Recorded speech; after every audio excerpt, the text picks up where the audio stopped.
زین اللباس، میں ہوں زین اللباس، میں ہوں زین اللباس، میں ہوں زین اللباس، میرا ہی راستہ حق کا ہے راستہ۔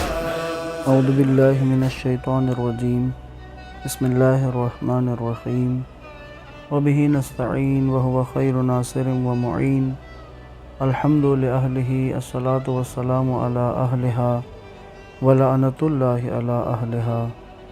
السلام علیک یا ابا عبداللہ وعلی الارواح التي حلت بفنائک، علیک منی سلام اللہ ابدا ما بقیت وبقی اللیل والنہار، ولا جعلہ اللہ آخر العہد منی لزیارتکم۔ السلام علی الحسین وعلی علی بن الحسین وعلی اولاد الحسین وعلی اصحاب الحسین الذین بذلوا مہجہم دون الحسین علیہ الصلاۃ والسلام۔ السلام علیکم ورحمۃ اللہ وبرکاتہ۔ واقعہ کربلا سیریز کی آج 59ویں قسط۔ پچھلی قسط میں ہم نے شام کے احوال بیان کرتے ہوئے جمعے کے خطبے میں امام سجاد علیہ السلام کا جو خطبہ ہے شام کی جامع مسجد میں، اس کو ذکر کرنا شروع کیا تھا۔ ہم نے اس کی تمہید آپ کی حضور پیش کر دی تھی۔ آج آپ کی خدمت میں امام سجاد علیہ السلام کے خطبے کو آغاز کرتے ہیں اس کا۔ امام سجاد علیہ السلام نے فرمایا، لوگو، خدا نے ہمیں 6 خصلتیں عطا کی ہیں اور 7 خصوصیات کے ذریعے دوسروں پر فضیلت بخشی ہے۔ ہمیں علم، بردباری، سخاوت، فصاحت، شجاعت اور مومنین کے دلوں میں محبت عطا کی ہے۔ یہ 6 خصلتیں اللہ نے عطا کی ہیں۔ اور جو 7 خصوصیات ہیں، فرماتے ہیں کہ رسول اللہ صلی اللہ علیہ وآلہ وسلم ہم میں سے ہیں۔ امیر المؤمنین علی علیہ السلام ہم میں سے ہیں۔ جناب سید الشہداء حمزہ ہم میں سے ہیں۔ جعفر طیار ہم میں سے ہیں۔ امام حسن علیہ السلام ہم میں سے ہیں۔ امام حسین علیہ السلام ہم میں سے ہیں۔ اور دجال کو قتل کرنے والے مہدی ہم میں سے ہیں۔ اس مختصر سے تعارف سے جو مجھے جانتا ہے، جو نہیں جانتے تو ان کے لیے کہتے ہیں، یہ مختصر تعارف اس کے لیے کہ جو مجھے جانتا ہے، جو مجھے نہیں جانتا تو ان کے لیے میں اپنے آباء و اجداد اور خاندان کا تعارف کرواتا ہوں اور ان کے ذریعے میں خود کو پہچانواتا ہوں۔ اے لوگوں، میں مکہ و منا کا بیٹا ہوں، میں زمزم و صفا کا بیٹا ہوں، میں اس کا بیٹا ہوں کہ جس نے اپنی چادر پر حجر اسود کو رکھ کر اس کو اس کی جگہ پر نصب کیا۔ میں بہترین طواف و سعی کرنے والوں کی یادگار ہوں۔ میں بہترین حج کرنے اور تلبیہ کہنے والوں کا چشم و چراغ ہوں۔ میں براق پر سوار ہونے والے کا فرزند ہوں۔ میں اسی پیغمبر کا نور نظر ہوں کہ جس نے ایک رات میں مسجد الحرام سے مسجد اقصیٰ تک کی سیر کی۔ میں اس کا بیٹا ہوں جس کو جبرائیل سدرۃ المنتہا تک لے گئے اور مقام قرب ربوبی سے خدائے متعال سے نزدیک لے گئے۔ میں اس کا بیٹا ہوں جس نے آسمان کے ملائکہ کے ساتھ نماز پڑھی۔ میں اس کا فرزند ہوں کہ جس پر خدا نے وحی نازل کی۔ میں اس کا فرزند ہوں۔ میں محمد مصطفیٰ صلی اللہ علیہ وآلہ وسلم اور علی مرتضیٰ علیہ السلام کا بیٹا ہوں۔ میں اس کا بیٹا ہوں کہ جس نے مغرور لوگوں کی ناک رگڑ کر کلمہ پڑھوایا۔ میں اس کا فرزند ہوں کہ جو رسول اللہ صلی اللہ علیہ وآلہ وسلم کی طرف سے 2 تلواروں اور 2 نیزوں سے جنگ کرتا تھا، جس نے 2 بار ہجرت اور 2 بار بیعت کی، جس نے بدر و حنین میں کافروں سے جنگ کی، جس نے چشم زدن کے لیے کفر اختیار نہیں کیا۔ میں صالح مومنین اور وارث انبیاء کا فرزند ہوں۔ میں مشرکوں کو قتل کرنے والے، مسلمانوں کے امیر، مجاہدوں کے پیشوا، عابدوں کی زینت اور خوف خدا میں گریہ کرنے والوں کے فخر کا بیٹا ہوں۔ میں بردبار لوگوں میں بردبار ترین اور اہل بیت رسول صلی اللہ علیہ وآلہ وسلم میں سے بہترین نماز پڑھنے والے کا بیٹا ہوں۔ میں اس کا فرزند ہوں، جبریل نے جس کی تائید اور میکائیل نے جس کی مدد کی۔ میں اس کا بیٹا ہوں جس نے مسلمانوں کے حرم سے دفاع کیا اور مارقین، قاسطین و ناقصین سے جنگ کی۔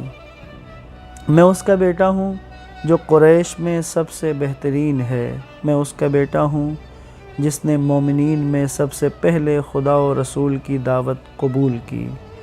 میں ایمان کی طرف سب سے پہلے سبقت کرنے والے کا بیٹا ہوں اور سرکشوں کی کمر توڑنے والے کا بیٹا ہوں۔ میں مشرکوں کو تہ تیگ کرنے والے کا بیٹا ہوں۔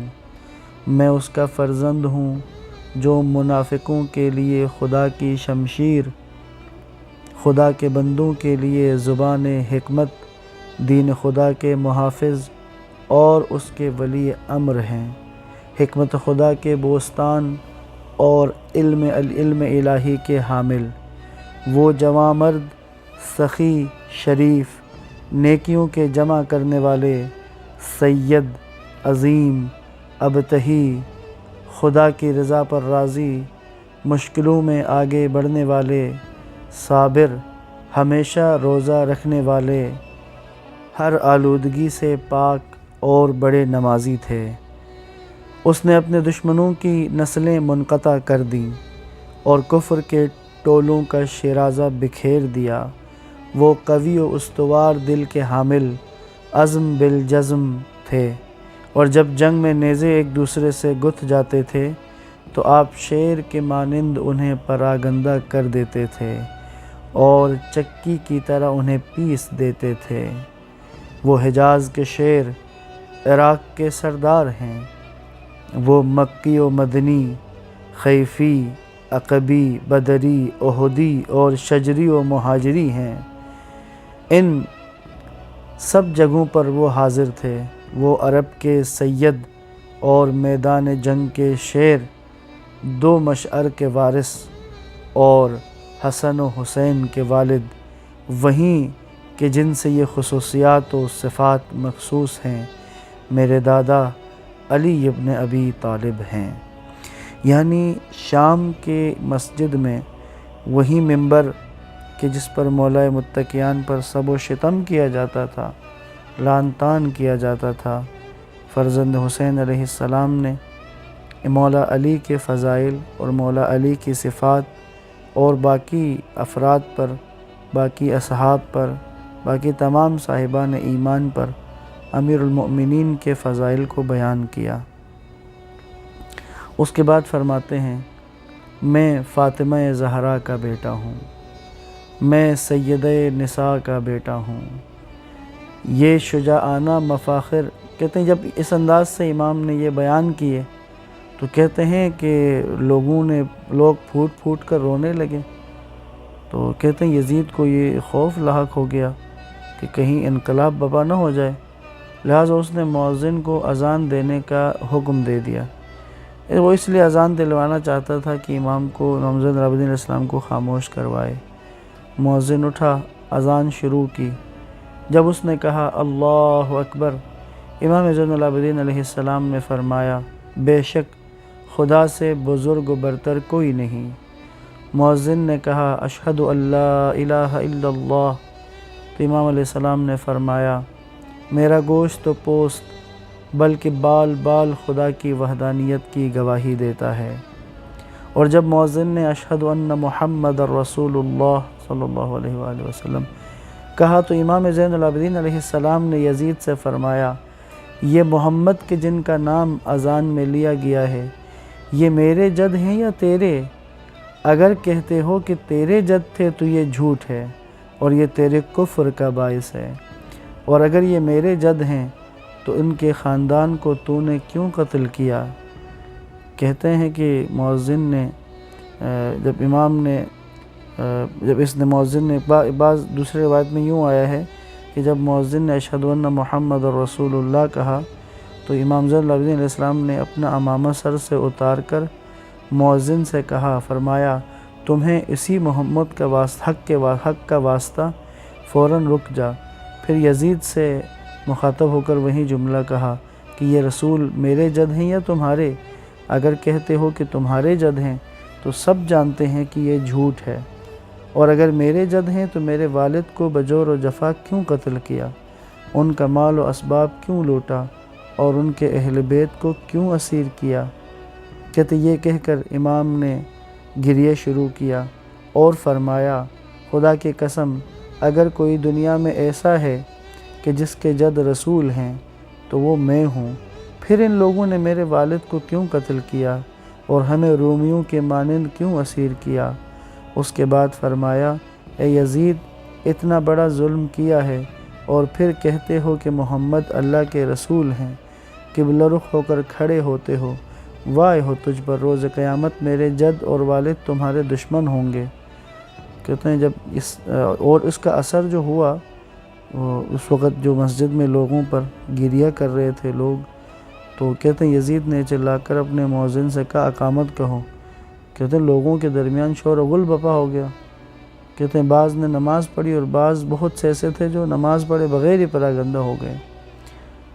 جب اس کے بعد امام سجاد علیہ السلام سے منسوب ایک اور جملہ بھی بعض روایت میں آئے، وہ بھی کہہ دیتا ہوں۔ لکھا کہ میں شہید کربلا حسین کا بیٹا ہوں، میں علی مرتضیٰ کا پسر ہوں، میں محمد مصطفیٰ کا بیٹا ہوں، میں فاطمہ زہرا صلوات اللہ علیہا کا فرزند ہوں، میں خدیجۃ الکبریٰ کا فرزند ہوں، میں سدرۃ المنتہا کا بیٹا ہوں، میں شجر طوبیٰ کا بیٹا ہوں، میں اس کا بیٹا ہوں جو اپنے خون میں نہایا، میں اس کا بیٹا ہوں جس کے ماتم میں جنات روئے، میں اس کا بیٹا ہوں جس پر پرندوں نے نوحہ کیا۔ کہتے ہیں کہ امام کے خطبے کا جو اثر ہوا، کہتے ہیں حاضرین نے امام زین العابدین علیہ السلام کے اس خطبے سے بہت متاثر ہوئے۔ آپ نے اپنے خطبے سے ان کے اندر بیداری کی لہر دوڑا دی تھی، انہیں جرأت و جسارت بخشی۔ کہتے اس مجمع میں ایک یہودی عالم بھی تھا، اس نے یزید سے پوچھا یہ جوان کون ہے؟ کہتے یزید نے کہا یہ علی ابن الحسین ہے۔ تو کہتے یہودی عالم نے پوچھا یہ کون حسین ہے؟ یزید نے کہا یہ علی ابن ابی طالب کے بیٹے ہیں۔ اس نے پوچھا ان کی والدہ کون ہیں؟ کہا دختر رسول خدا ہیں۔ کہتے یہودی نے کہا سبحان اللہ، یہ تمہارے رسول کی بیٹی کا فرزند ہے جسے تم نے قتل کیا ہے۔ تم رسول خدا کے کتنے برے جانشین ہو، خدا کی قسم اگر ہمارے پیغمبر موسیٰ ابن عمران کی کوئی اولاد ہوتی تو ہم پرستش کی حد تک اس کا احترام کرتے، جبکہ تمہارے رسول کی کل وفات ہوئی ہے اور آج تم نے ان کے بیٹے کے خلاف علم بغاوت بلند کر کے انہیں قتل کر دیا، افسوس ہے تمہارے حال پر۔ کہتے یہودی کی اس بات پر یزید کو غصہ آ گیا، اس نے کارندوں سے کہا کہ اس کی خبر لو ذرا۔ یہودی عالم اٹھا اور کہا اگر تم مجھے قتل کرنا چاہتے ہو تو مجھے کوئی پرواہ نہیں، میں نے تو رات کو دیکھا کہ جو اولاد رسول کو قتل کرتا ہے اس پر ہمیشہ لعنت ہوتی ہے اور اس کا ٹھکانہ جہنم ہے۔ کہتے ہیں کہ یہ جو حالت ہوئی ہے بالخصوص امام سجاد علیہ السلام کے اس خطبے کے بعد، کہ کہتے شام کے اندر کہ یہ حالات یزید کے لیے سازگار نہیں رہے۔ کہتے بہت سے لوگ متنفر ہو گئے اس سے، برا بھلا کہنے لگے۔ کہتے جب یہ صورتحال دیکھی ہے تو اس کے بعد پھر یزید نے اہل بیت کے ساتھ نرم رویہ اختیار کیا۔ بعض کے بعد کہتے ہیں تاریخ تبری میں اس طرح کی روایات ہیں کہ اس کے بعد یہ امام سجاد علیہ السلام سے نرمی سے بات کرتا تھا، اور کیونکہ وہ حالات اس کے خلاف جا رہے تھے، ایسا نہیں ہے کہ وہ یزید کو توبہ طائب ہو گیا تھا، کیونکہ شام کے حالات اب اس کے حق میں نہیں تھے۔ تو یہ صورتحال امام سجاد علیہ السلام کے خطبے کے بعد شام کے اندر بنی۔ تو یہاں پر اختتام کرتے ہیں انشاءاللہ، اگلے مرحلے کو اگلی گفتگو میں آپ کی خدمت میں عرض کروں گا۔ والسلام علیکم ورحمۃ اللہ وبرکاتہ۔